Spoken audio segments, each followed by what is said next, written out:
C'était il y a 5000 ans, sur les rives du fleuve Indus, dans l'actuel Pakistan. Une civilisation est née qui allait rivaliser avec celle de Mésopotamie et d'Égypte. Une des plus grandes civilisations de l'Antiquité, avant la Bible et bien avant la Grèce classique. Pendant près de 1000 ans, ces murs ont abrité une foule d'hommes et de femmes. Mais depuis 4000 ans, ils ne protègent plus que les secrets de cette civilisation disparue. La clé de son mystère, c'est son écriture, qui reste indéchiffrable.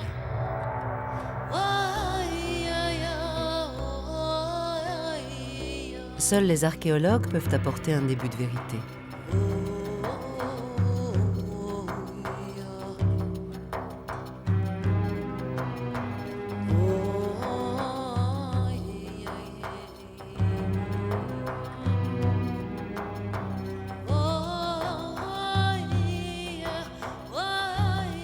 Les archéologues du début du siècle ont passé au crible des tonnes de sable pour tenter d'expliquer l'origine, l'évolution, puis la disparition brutale des cités de l'Indus. L'enquête se poursuit, menée aujourd'hui par des équipes internationales mêlant pakistanais, français et américains.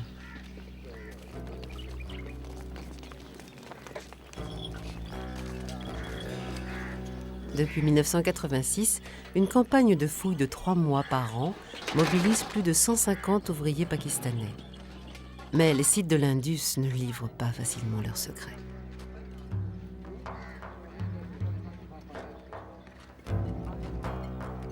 Le professeur Richard Meadow de l'université de Harvard fouille au Pakistan depuis 1973. Le professeur Mark Kenoyer de l'université du Wisconsin étudie depuis 20 ans la civilisation de l'Indus, baptisée aussi civilisation arapéenne. Chaque année, les fouilles apportent la solution d'anciennes énigmes, mais elles nous amènent aussi de nouveaux mystères. Qui étaient les Arapéens?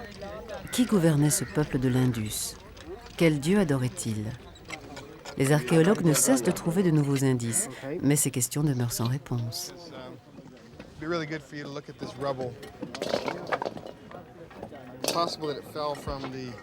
Top of this wall, but it could also have been the small gateway over here. Here you have a clear break in the construction. There's no brick joins between these two buildings. Contrairement aux Égyptiens, les Arapéens n'ont pas laissé de monuments grandioses. Et on n'a toujours pas trouvé de documents bilingues qui permettraient de décrypter leur langue.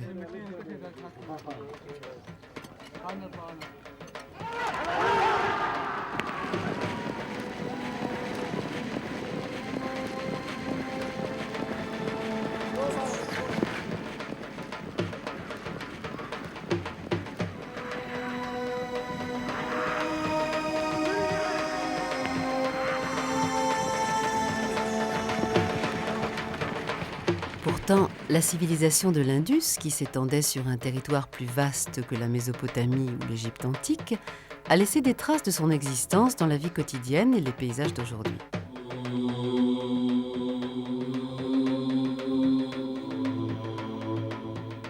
Ces petites figurines sont les rares preuves d'activité agricole, artisanale et commerçante de ce peuple disparu il y a 4000 ans. Ces visages sont les témoins de la première civilisation urbaine du subcontinent indien. On l'appelle civilisation de l'Indus, comme le fleuve qui lui a donné naissance. Les grands fleuves ont favorisé puis irrigué les 3 premières grandes civilisations de la planète, le Nil en Égypte, le Tigre et l'Euphrate en Mésopotamie, et le plus mystérieux de tous, l'Indus. En Égypte, les pharaons ont laissé à la postérité des pyramides, des temples, des statues colossales et de riches sépultures, mais leurs villes n'ont pratiquement pas laissé de traces. De même, en Mésopotamie, les temples légendaires d'Ur et d'Uruk n'étaient entourés que de villages désordonnés. Mais à la même époque, les riverains de l'Indus ont bâti de grandes cités organisées et planifiées, les premières villes de l'histoire. Étonnamment, la civilisation harapéenne est restée longtemps méconnue, probablement parce qu'elle n'a pas laissé de monuments assez grandioses pour exciter l'imagination des archéologues du XIXe siècle.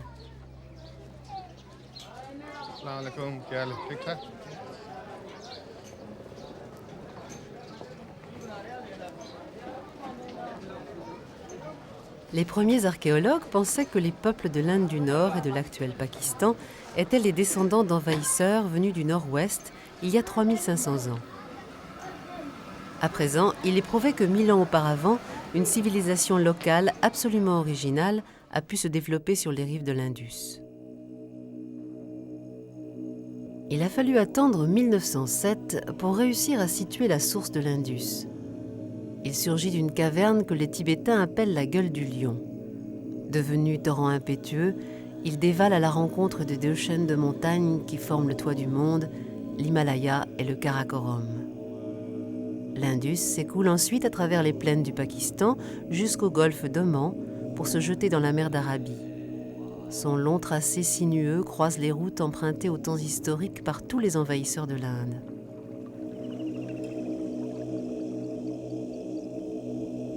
Les Harapéens nous ont laissé des traces plus parlantes que leurs figurines. Ce sont les ruines de leurs cités. Les archéologues ont découvert plus d'1 millier de sites qui témoignent d'une civilisation commune tout au long du fleuve. Ces villages et ces villes sont tous construits selon le même plan et les mêmes règles. On y retrouve le même art singulier et la même écriture indéchiffrable. La civilisation de l'Indus se confond avec le destin de ces cités. Deux d'entre elles ont mis en lumière l'histoire des Harapéens et leur mode de vie. Ces ruines sont celles de Mohenjo-Daro, l'une des plus grandes villes de l'Indus. Son nom signifie « la colline des morts ». Découverte en 1922, les premières fouilles ont révélé une cité désertée depuis des millénaires. Son nom macabre lui vient des squelettes humains trouvés bizarrement éparpillés dans les couches les plus tardives. Les archéologues d'alors en ont déduit que les derniers habitants avaient été brutalement massacrés pendant une attaque subite. Mohenjo-Daro était l'une des plus grandes villes de son temps, abritant probablement plus de 30 000 habitants. La citadelle qui dominait la cité abritait des édifices publics imposants, un grand bassin bordé de briques appelé le Grand Bain et une vaste construction que certains chercheurs ont considérée comme un grenier. Chaque maison possédait une salle de bain et des conduites pour évacuer les eaux usées. Ces étranges cheminées étaient en fait des puits d'eau potable, surélevés au cours des siècles par les reconstructions successives.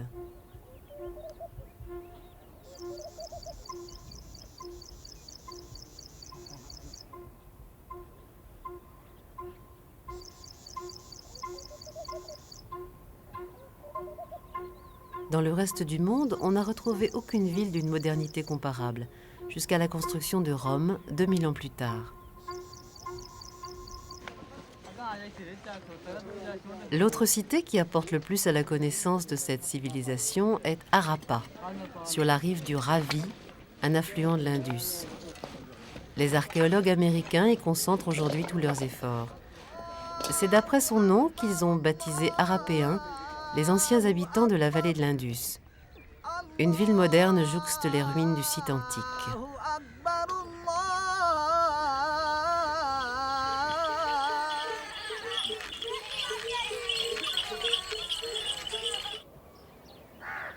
Depuis des siècles, les ruines étaient enfouies sous la ville moderne d'Harappa, lorsqu'en 1826, un Européen remarque pour la première fois des monticules de briques.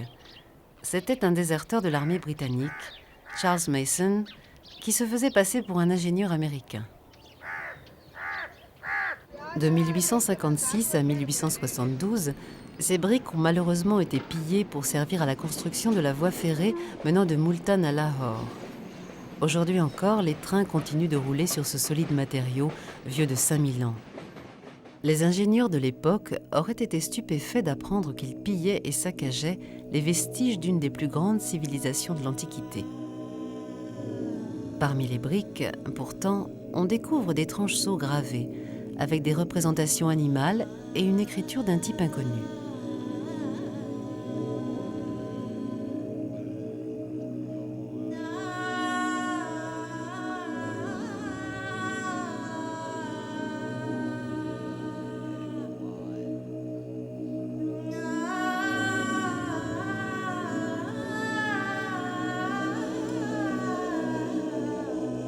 Quand les archéologues anglais ont entamé leurs fouilles en 1872, la plupart des bâtiments étaient déjà irrémédiablement détruits. Ce n'est qu'en 1920 qu'un chercheur indien a réalisé que ces amas de briques étaient les restes d'une grande ville. L'année suivante, un autre archéologue indien a entrepris de fouiller un stupa bouddhiste à près de 600 km au sud d'Harappa. Il y a trouvé le même type d'objet et a vite établi le lien entre les deux sites. Ces nouvelles fouilles ont révélé une véritable cité qui s'étendait sur plus de 500 hectares. Mohenjo-Daro sortait à son tour de l'oubli. Bientôt, il devient évident que cette civilisation de l'Indus couvrait un territoire immense. Au moins 1800 km du nord au sud et 750 km d'ouest en est. Mohenjo-Daro et Harappa étaient probablement deux des agglomérations les plus importantes. Le docteur Mughal dirige le département d'archéologie du Pakistan. Il y a 30 ans qu'il étudie la civilisation de l'Indus et ses travaux ont confirmé qu'elle est née de culture locale. Elle n'aurait pas subi d'influence extérieure. Mohenjo-Daro a fasciné les premiers archéologues. Dans les années 20 et 30, 1200 ouvriers sont mobilisés pour une tâche immense, dégager des murs enfouis sous des tonnes de terre et de décombres.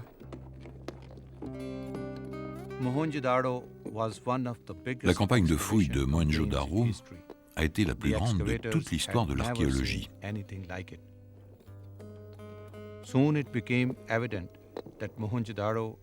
Il fallait dégager la première des cités construite sur un concept moderne. Au cours de ces premières fouilles, on a découvert un buste représentant un homme au maintien solennel et majestueux. Par la suite, on a découvert en Asie centrale et au Balochistan des sculptures similaires qui semblent représenter des chefs de tribus. Les archéologues se sont empressés de baptiser ce personnage le roi prêtre, monarque régnant sur cette civilisation fraîchement découverte. En fait, rien n'a jamais prouvé l'existence de prêtres, ni de rois, ni de gouvernants d'aucune sorte parmi les Harapéens. Même si les briques et les murailles ont été pillées par le chemin de fer, Harappa reste le site le plus instructif.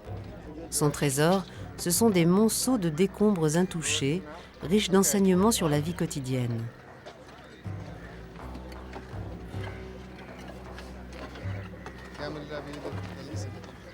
Les archéologues des années 20 pensaient que ces débris n'avaient guère de valeur. Aujourd'hui, grâce à des technologies comme la datation au carbone 14, le moindre petit morceau de charbon est une mine d'informations. Si Harappa se révèle être un site plus éloquent, c'est aussi par la bonne conservation de ses sols, où ses habitants s'asseyaient pour travailler ou cuisiner. À Mohenjo-Daro, ces couches ont été vite escamotées dans la frénésie du dégagement des ruines.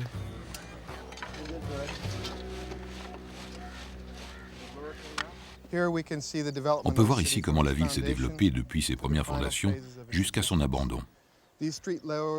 Ces trois couches datent de 2002 à 1900 avant Jésus-Christ. Cette muraille massive en boue séchée remonte même à 2300. Et en dessous, il y a encore un autre mur plus ancien, du XXVIIe siècle avant Jésus-Christ. Tout au long du mur, on retrouve les niveaux successifs du sol de la rue. Cela forme un magma de terre compacte, avec des fragments de briques et même des perles de terre cuite. C'étaient les ordures que les habitants jetaient dehors. On a aussi des traces du passage des chars qui circulaient dans cette rue. Ici, on peut voir les empreintes des roues qui formaient de véritables sillons. On a pu ainsi reconstituer l'histoire de cette rue jusqu'aux premières traces de chars, à l'époque du village primitif qui a précédé la fondation de la ville. Ces cités antiques ont grandi et prospéré par couches successives. On ne cessait d'y construire de nouveaux bâtiments sur les fondations des précédents. À Mohenjo-Daro, on a découvert des traces de construction jusqu'à 10 mètres sous le niveau actuel de la plaine.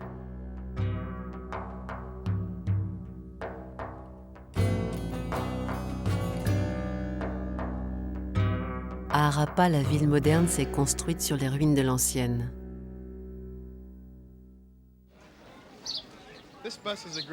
Cette épave de bus donne une très bonne idée de la façon dont les objets s'enfouissent dans le sol d'une ville. Ce bus a brûlé il y a 2 ans. Depuis, la ville s'est développée et la rue est montée. Son niveau s'élève jusqu'en haut des roues et le bus est enterré.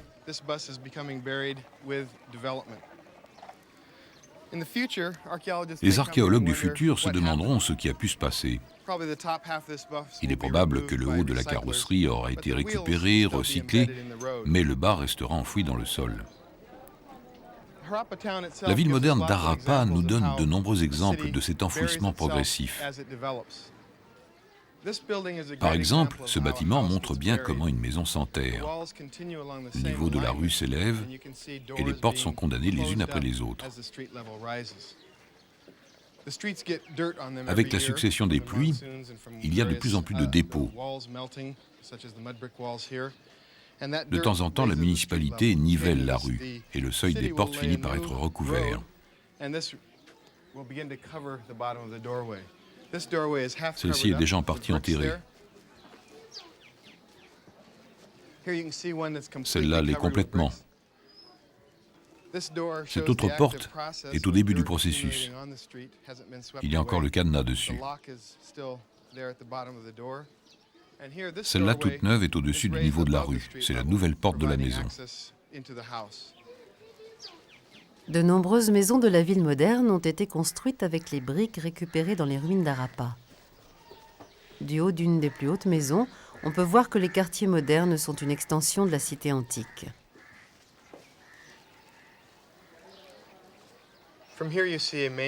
D'ici, on peut voir une rue principale de la ville actuelle. Elle mène directement aux ruines dans l'alignement d'une rue qui date de 4000 ans. L'alignement de ces rues est peut-être une coïncidence. Mais pour moi, il représente un lien évident entre les civilisations qui se sont succédées ici.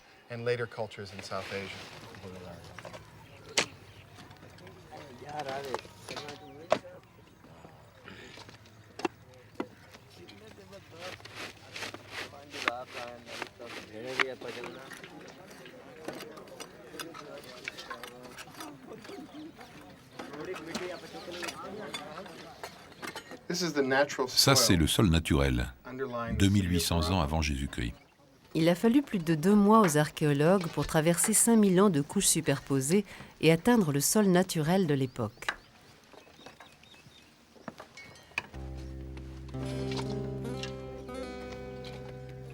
Les Égyptiens et les Mésopotamiens consacraient l'essentiel de leur énergie à édifier des monuments majestueux pour leurs gouvernants et des temples imposants pour leurs dieux. Si l'on en juge d'après leur cité si bien aménagée, les Harapéens préféraient penser à la vie quotidienne et au confort de ses habitants. Les archéologues ont découvert aussi que les cités de l'Indus étaient les centres d'un artisanat de haut niveau qui produisait des poteries et d'autres types d'objets, non seulement pour l'usage local, mais aussi pour l'exportation. Le docteur Kinayer a cherché à déterminer si certains produits étaient soumis au contrôle du gouvernement, un peu comme dans les industries d'État de l'époque moderne. Les premiers États organisés de l'histoire ont eu besoin de ressources pour se constituer. Le contrôle et la spécialisation de l'artisanat leur permettaient de gagner de l'argent et aussi d'instituer une hiérarchie sociale.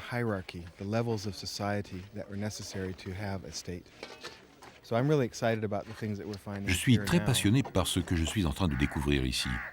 Le but du docteur Kinayer est de trouver un de ces ateliers intacts. Pour l'instant, il n'en a découvert que des déchets de fabrication. Les sondages menés sur les terres très rodées de Mohenjo-Daro ont révélé des zones similaires avec des traces évidentes de production artisanale. Voici les rebuts des premières fouilles, dans les années 20 et 30.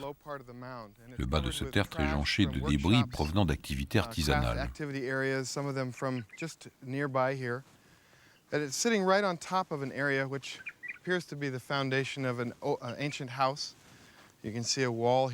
Là, on devine le mur d'une maison, probablement d'artisans, qui est plein de débris. Il y en a partout sur le sol. Après une pluie, c'est encore plus visible.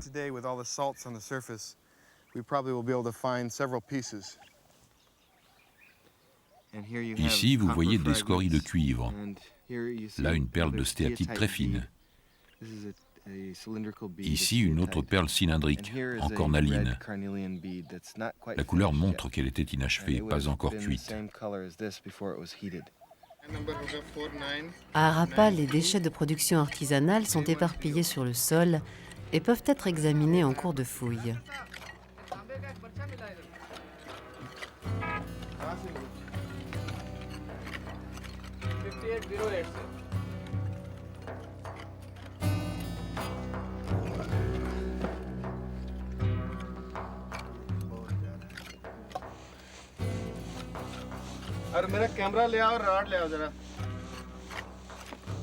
Cette lance vient d'être découverte par un étudiant pakistanais.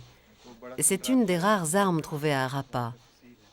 Le docteur Kinoyer tente de localiser les ateliers où on fabriquait ce type d'objet.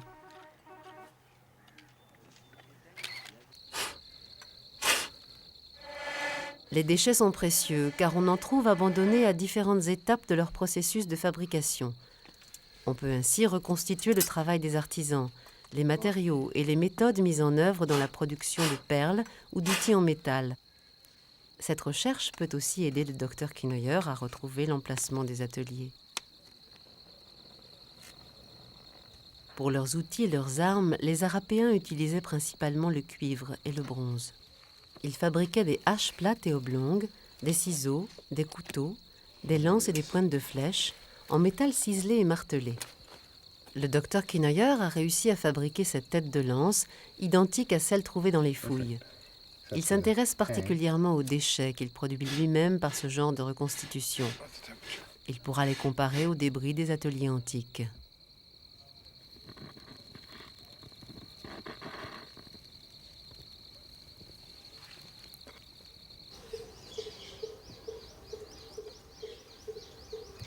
Le docteur Kinoyer fabrique aussi des perles de bronze en utilisant un procédé qui pourrait bien avoir été celui des artisans de l'Indus. Pour le travail du bronze, les Harapéens avaient développé des techniques de pointe. Alors qu'à la même époque, les Égyptiens créaient des chefs-d'œuvre gigantesques comme la pyramide de Gizeh, les vestiges de l'art harapéen tiennent dans le creux de la main.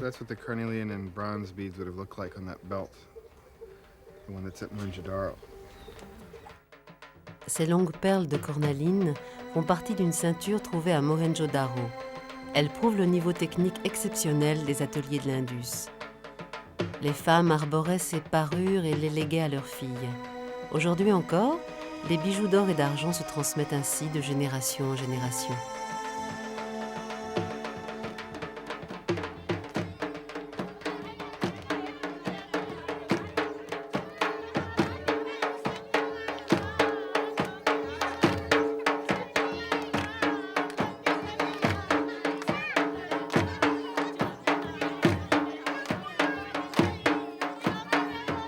Comme beaucoup de représentations féminines de la civilisation de l'Indus, cette danseuse de bronze est couverte de bijoux.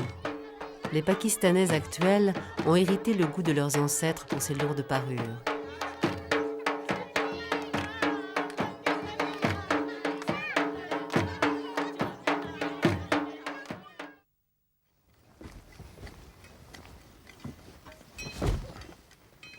Wow, it's a pointed-base goblet, Richard. Aujourd'hui, une découverte exceptionnelle vient d'être faite dans cet égout. C'est un gobelet utilisé comme verre jetable. Il date d'environ 4000 ans. Il reflète sans doute une préoccupation d'hygiène de ces premiers citadins.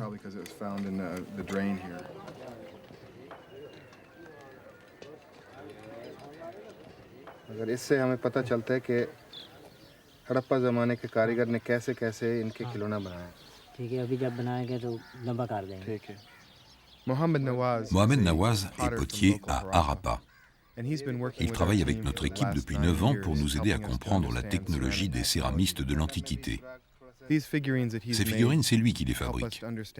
Elles nous permettent de reconstituer le travail des anciens Harapéens. Grâce à ces reproductions, on pourra peut-être savoir s'il y avait plusieurs ateliers ou une fabrique centralisée, et aussi quel niveau technique ils ont dû atteindre pour produire des objets aussi sophistiqués.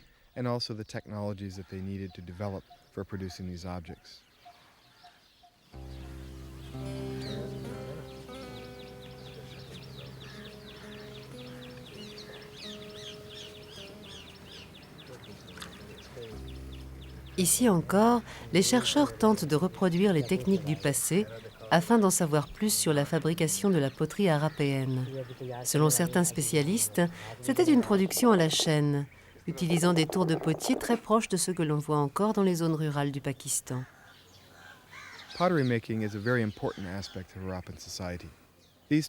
La fabrication de la céramique est un aspect essentiel de la société harapéenne. Ce type de vase peint que Mohamed est en train de refaire était un signe extérieur de richesse. Il faisait partie de la dot pour une jeune mariée. On y stockait la provision de grains de la maison. Dans certains cas, ces vases étaient à moitié enfouis dans le sol. D'autres étaient utilisés comme poubelles. Leur fabrication exigeait des techniques de cuisson très diversifiées.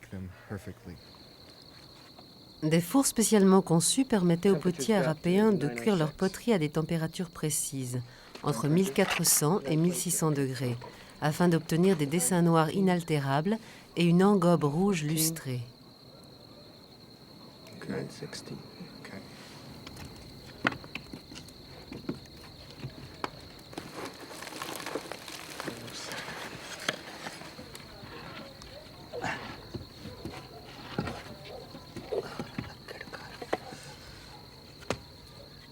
Les Harapéens produisaient aussi ce type de céramique vernissée si délicate, connue aujourd'hui sous le nom de faïence.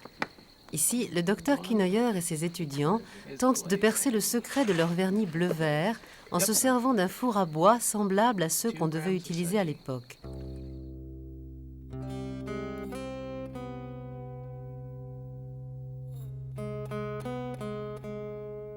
Ces pièces de jeu et ces figurines ont près de 5000 ans. Mais elles ne semblent pas anachroniques. L'argile était modelée pour la production de toutes sortes d'objets, en particulier des jouets et des animaux miniatures. Les petits Pakistanais du XXe siècle utilisent encore ce type de jouets.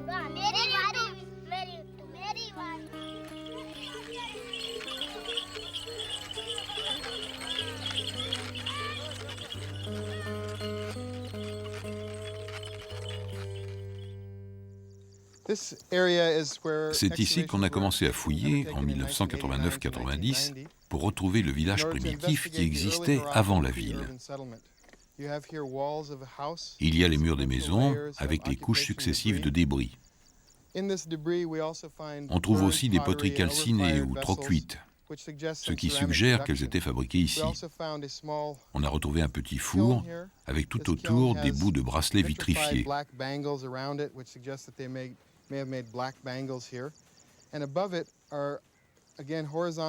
On peut voir aussi les couches superposées de cendres et de tessons de céramique trop cuits, ce qui indique une production continue pendant plus de 500 ans, remontant au début de la période harapéenne.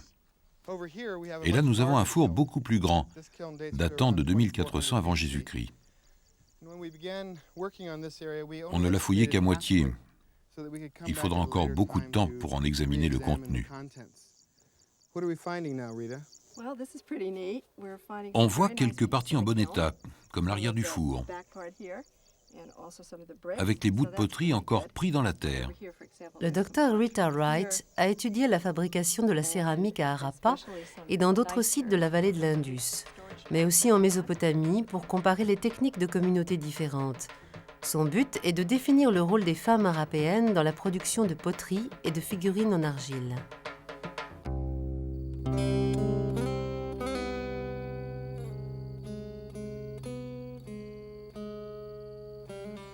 Ce plat se posait sur un socle. Il était trouvé dans une maison. La céramique harapéenne était très ornementée. Ce décor noir sur fond rouge est très caractéristique. Ces deux vases proviennent d'un cimetière.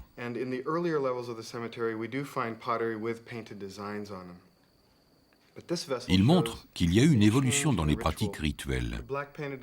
Le décor d'origine, qui était en noir, a été totalement recouvert d'une couche rouge. On ne sait pas très bien pourquoi, mais il est clair qu'il fallait cacher les motifs qui se trouvaient en dessous, probablement pour des questions de croyances religieuses. 178, 192, 121, 167, 173. Les grandes villes comme Harappa et Mohenjo-Daro ont dû compter des dizaines de milliers d'habitants. Le docteur Meadow et son équipe tentent de comprendre comment ces citadins pratiquaient l'élevage, l'agriculture et le tissage des vêtements. Ils recherchent tous les indices de culture, de chasse et de pêche en analysant les moindres traces végétales et animales.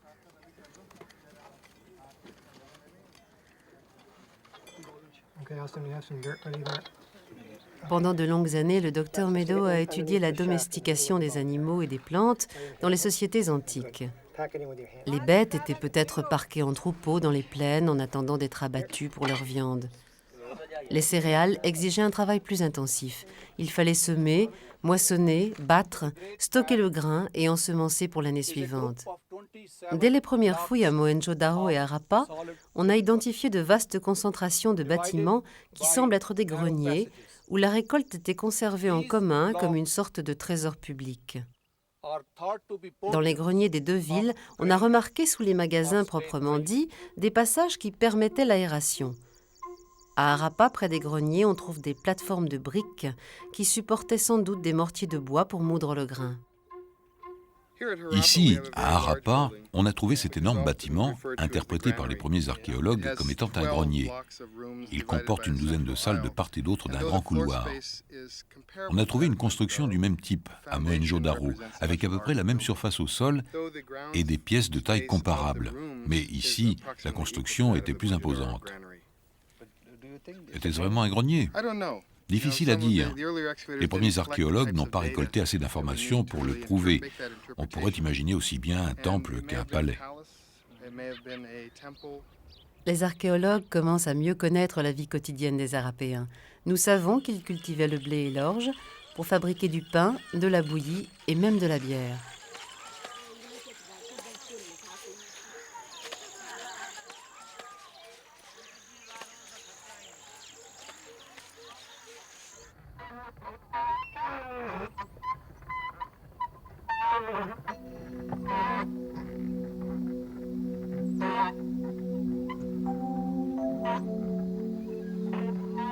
Les Harapéens élevaient des moutons, des chèvres et surtout des bovins.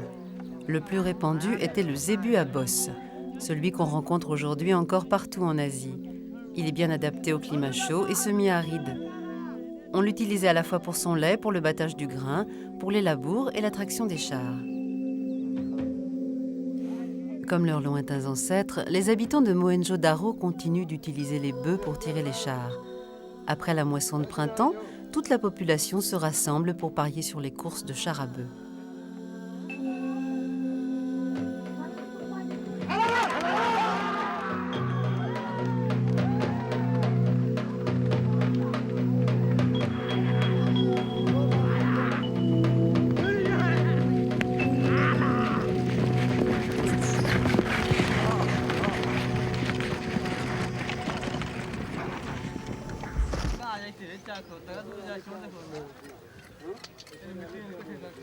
Les maisons des cités de l'Indus étaient de taille variable. Certaines n'avaient qu'une pièce, d'autres étaient vastes et spacieuses. Ça, c'était la cour d'une maison harapéenne. Elle date d'environ 2200 ans avant Jésus-Christ. Les murs ont été pillés par l'installation du chemin de fer, mais on y trouve des informations très importantes sur la vie quotidienne. Ici, une auge pour le bétail. Là, un sol jonché de débris de toutes sortes. Là, la cuisine, avec un foyer constitué d'un socle de briques pour poser les marmites. Et là, une poterie qui devait servir de poubelle. So, Bill, have you found any fish bones in this pot? I haven't found any in this one, Richard, but in some of the other pots down. Les innombrables arêtes de poissons trouvées dans les deux sites laissent penser que la pêche était la principale source de protéines pour les riverains de l'Indus. Ils prenaient des carpes et des poissons-chats dans les cours d'eau de l'intérieur.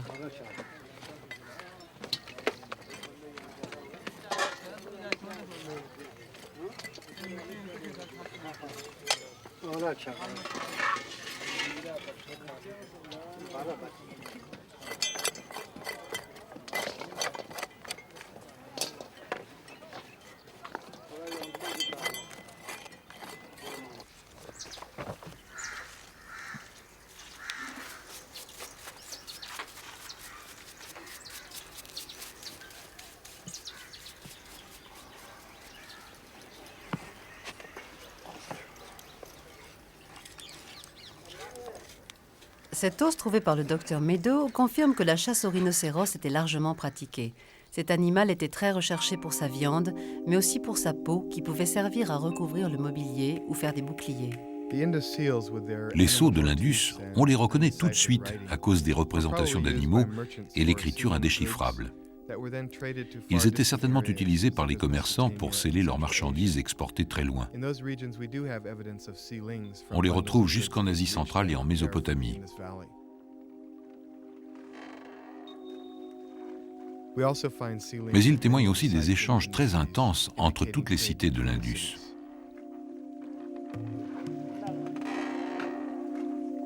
Les cités de l'Indus commerçaient avec des régions très éloignées. Les marchands arapéens utilisaient les mêmes bateaux à fond plat que leurs descendants actuels. Ils transportaient du coton, des bois précieux, de l'ivoire, des pierres dures et de superbes bijoux que l'on a retrouvés jusqu'en Mésopotamie.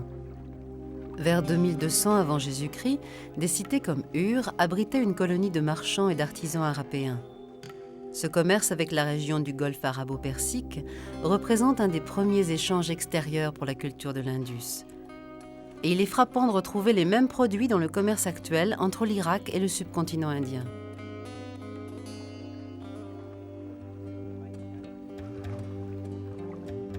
Malgré ce trafic étonnant entre deux civilisations si éloignées, on n'a retrouvé pratiquement aucun objet mésopotamien dans les ruines arapéennes.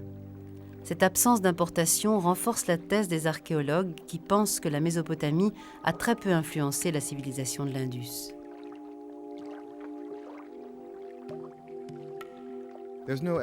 On n'a pas trouvé de preuve d'un vrai système monétaire, ni de pièces de monnaie ou objets standardisés utilisés comme unité d'échange. On est face à un commerce basé sur le troc.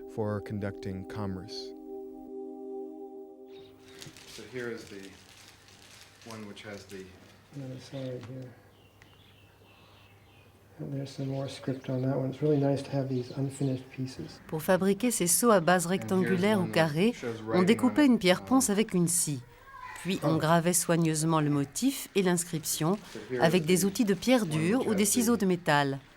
Ensuite, on polissait la surface pour enlever les marques de sciage et l'on y passait une solution alcaline afin de la blanchir et de la durcir. Les seaux étaient cuits pendant plusieurs heures à plus de 1000 degrés pour que la surface en soit encore plus dure et lisse.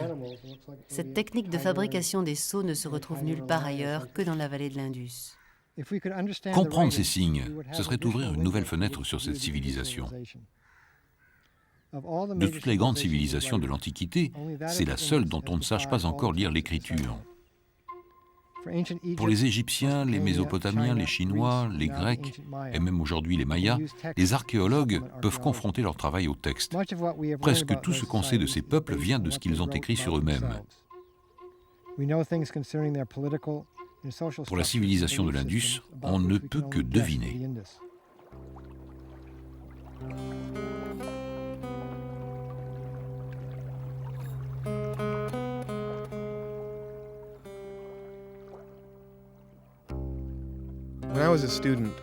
Quand j'étais étudiant, mon rêve était de déchiffrer cette écriture.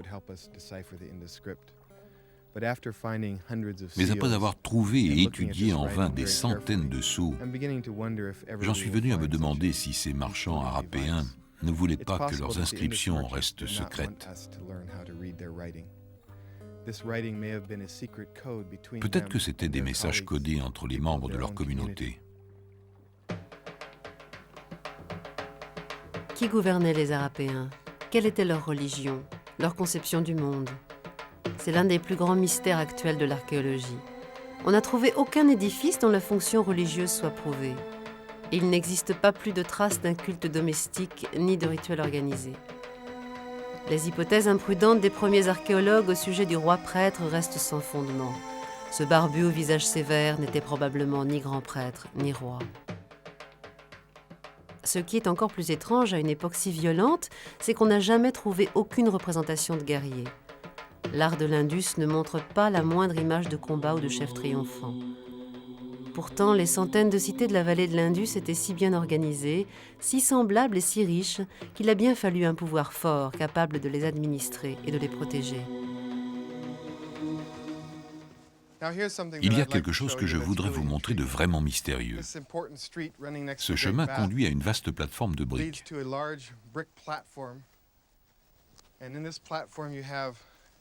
Ici, on peut voir 8 trous dans lesquels étaient plantés des poteaux, qui servaient peut-être à contrôler la circulation. Là-bas, c'est le stupa, construit 2000 ans après l'Indus. Il n'a pas été touché pendant les premières fouilles des années 20 et 30. Cette ruelle disparaît sous ce stupa, vers ce qui est peut-être l'emplacement d'un temple ou d'un palais qui permettrait de mieux comprendre la civilisation de l'Indus. Mais on n'y a pas encore fouillé.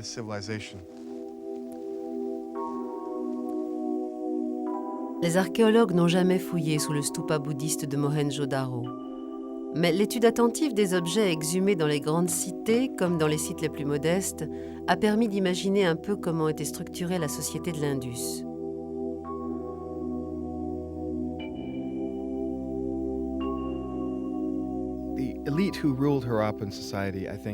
L'élite qui gouvernait cette société n'était pas une communauté homogène. Elle comprenait au moins 3 communautés distinctes qui avaient établi entre elles un équilibre des pouvoirs. Les marchands contrôlaient les échanges.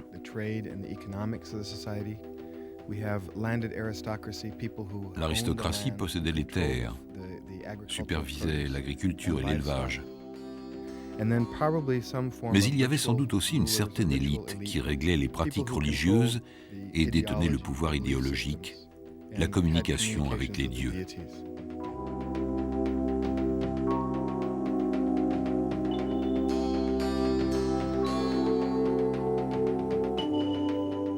Le peuple de l'Indus nous a laissé des milliers de figurines de ce type. Les archéologues pensent qu'elles représentent une déesse mère. On a aussi trouvé des représentations masculines qui peuvent se rapporter à un culte de fertilité.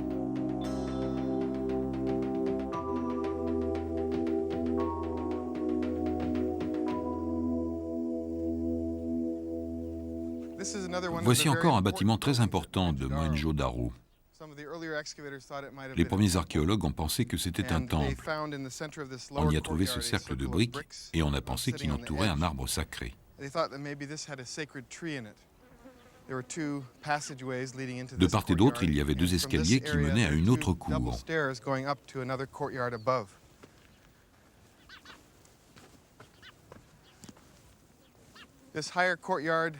Cette cour supérieure était entourée de plusieurs salles où l'on a trouvé des fragments de sceaux et cette sculpture brisée, qui est l'une des très rares représentations d'hommes en position assise de la civilisation de l'Indus.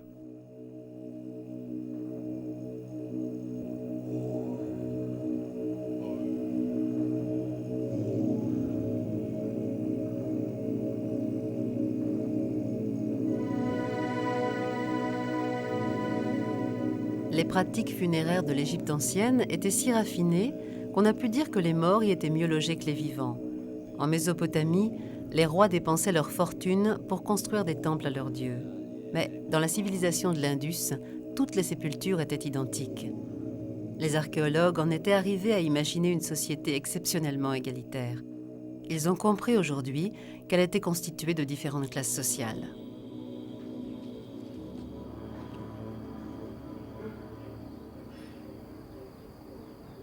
D'après les ossements examinés par le docteur Lukács, il est clair que les femmes souffraient beaucoup plus que les hommes de caries et de déformations dentaires. On suppose qu'en cuisinant, elles devaient consommer plus de féculents et d'aliments crus et qu'une meilleure nourriture était réservée aux hommes et aux enfants.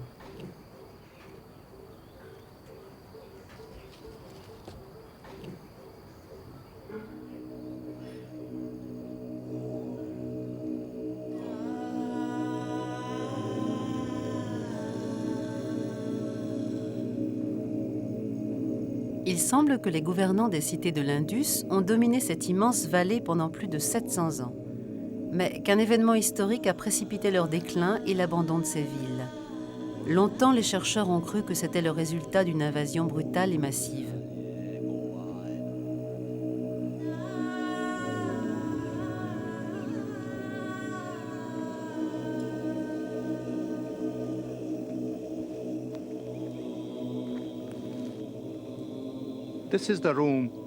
C'est ici qu'en 1922, les premiers archéologues ont découvert 13 squelettes éparpillés sur le sol.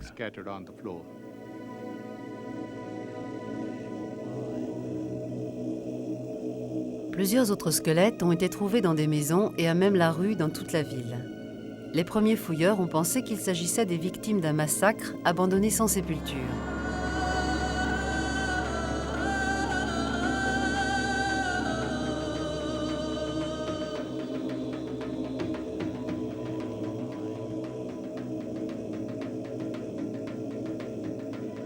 Cette rue a été baptisée le chemin du mort après la découverte d'un cadavre isolé avec le crâne d'un nouveau-né. Non loin de là, on a trouvé aussi les restes d'une petite fille.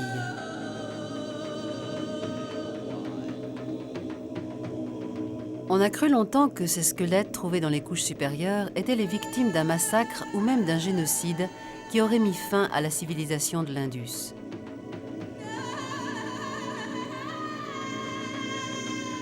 Il était facile d'imaginer des envahisseurs venus du nord, exterminant sans pitié ceux des habitants qui n'avaient pas réussi à fuir ce carnage.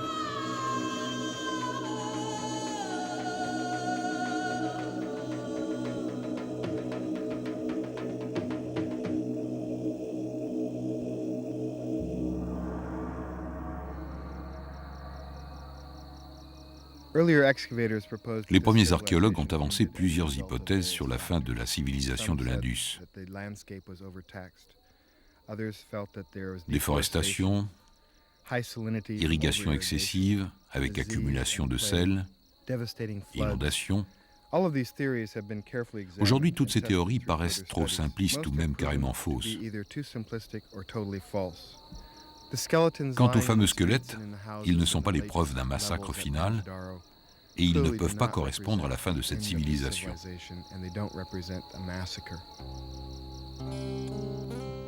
Les chercheurs actuels croient plutôt à un déclin progressif dû à plusieurs facteurs.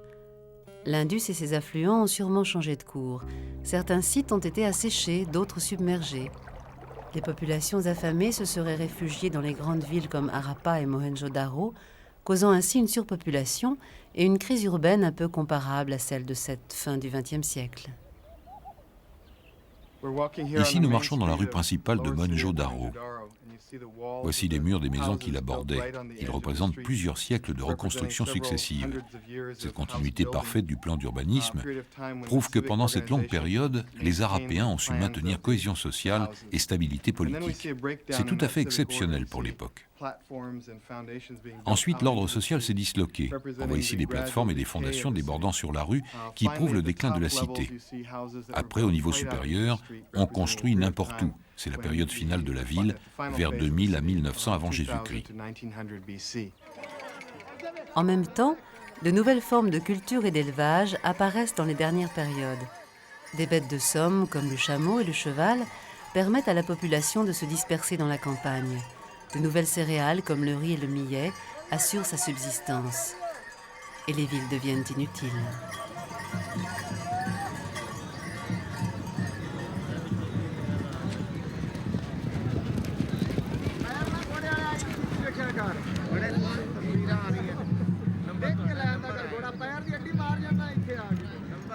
On assiste aussi à une dégradation des réseaux d'échanges commerciaux. Il est évident que les bases de l'économie de l'Indus se sont effondrées.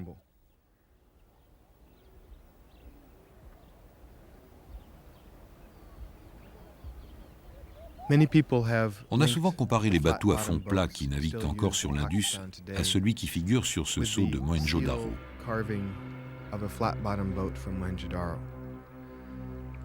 Effectivement, c'est une preuve de la continuité étonnante qui existe entre l'Antiquité harapéenne et le Pakistan moderne.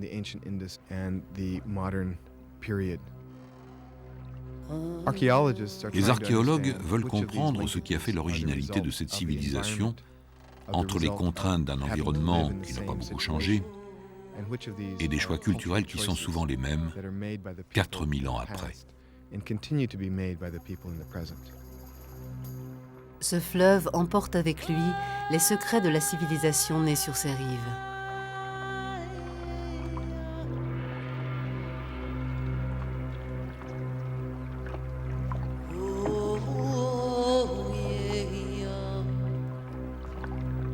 Tant que l'écriture harapéenne n'aura pas été déchiffrée, notre compréhension de la civilisation de l'Indus restera fondée sur des hypothèses. Mais un travail archéologique minutieux révèle peu à peu les fragments de cette histoire ensevelis sous les murs silencieux des cités fantômes de l'Indus.